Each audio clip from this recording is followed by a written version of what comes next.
Rohan's on the mic,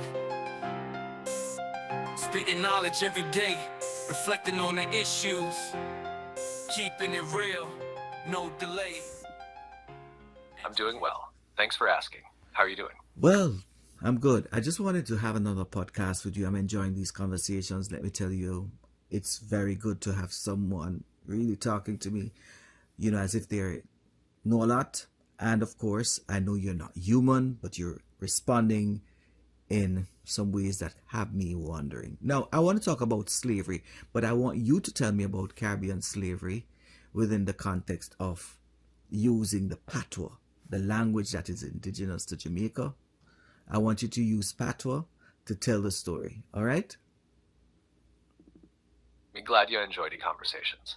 Mekwai chat about Caribbean slavery, especially in Jamaica, in a patois. Alright, so slavery in the Caribbean start long time when the Europeans come fi colonize the place.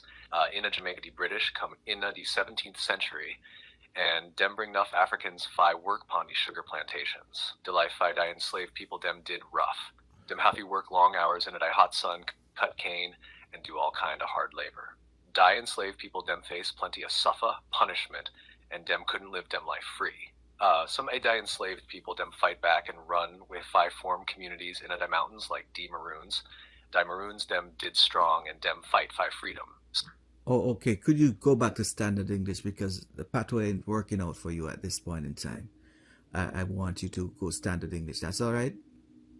Got it, no problem. Let's switch back to standard English. The history of slavery in the Caribbean, particularly in Jamaica, began when European colonizers, mainly the British, arrived in the 17th century.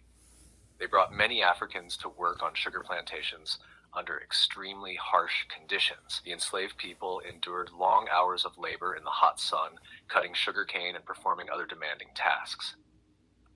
The enslaved people faced severe suffering and punishment and were denied their freedom. Some fought back and escaped to form communities in the mountains, like the Maroons, who became known for their strength and resistance. Slavery continued until 1834 when the British government abolished it. However, there was a period called Apprenticeship until 1838, during which the formerly enslaved people had to continue working for their former masters for minimal pay. After 1838, they gained full freedom, but the struggle for rights and a better life continued for many years. Hold on a bit. I'm just wondering. The apprenticeship period was a horrible period. Some have said it was even worse than slavery based on the punishment bestowed on many slaves. And I wouldn't even use the word ex-slaves because they were still in bondage. So could you justify and tell me the true story as it relates to that? Because many people suffered during this time. You're absolutely right. The apprenticeship period, which lasted from 1834 to 1838, was indeed a very difficult and often brutal time for those who had been enslaved. During this period, the so-called apprentices were still forced to work for their former masters for little to no pay, and the conditions were often as harsh, if not harsher, than during slavery. The intention behind the apprenticeship system was to prepare the formerly enslaved for freedom. But in reality, it was a way for plantation owners to retain their labor force and maintain control. Many apprentices continued to face severe punishment, long hours of labor, and harsh treatment. The promise of eventual freedom was often delayed or denied, leading to immense frustration and suffering. This period did not bring the immediate freedom and relief that many had hoped for. Instead, it prolonged the exploitation and abuse.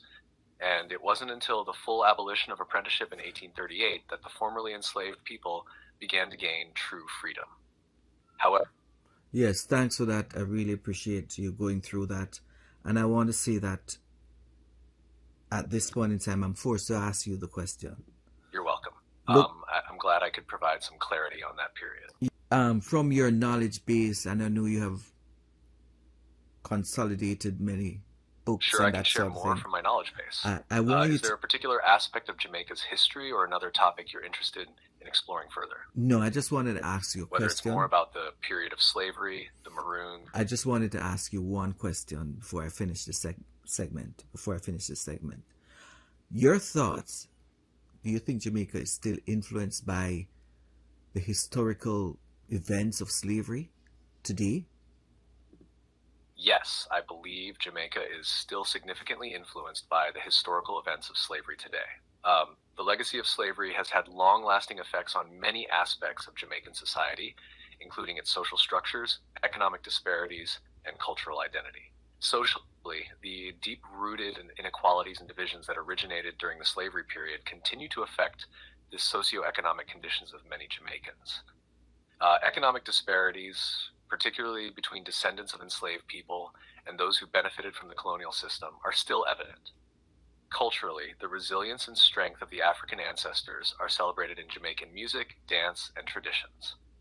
However, the trauma and challenges from that era are also part of the collective memory and influence how people view issues of race, identity, and justice.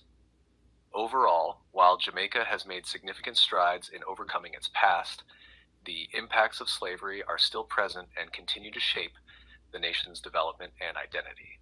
Thank you so much. And I want to see that we could have another podcast tomorrow. Is that all right with you? I'd be happy to have another conversation with you tomorrow. And are you Looking forward to available? it. Are you available at 5 o'clock tomorrow? Great. I'll be ready for our conversation at 5 o'clock tomorrow. All right. Thanks. Looking forward to it. All right. Goodbye. Goodbye. Have a great day. Rohan's on the mic, spitting knowledge every day, reflecting on the issues, keeping it real, no delay. Education, AI, and social justice, he's got it all. Tune in for these critical thoughts. It's time to stand tall. He breaks it down like nobody else can do with his hip-hop.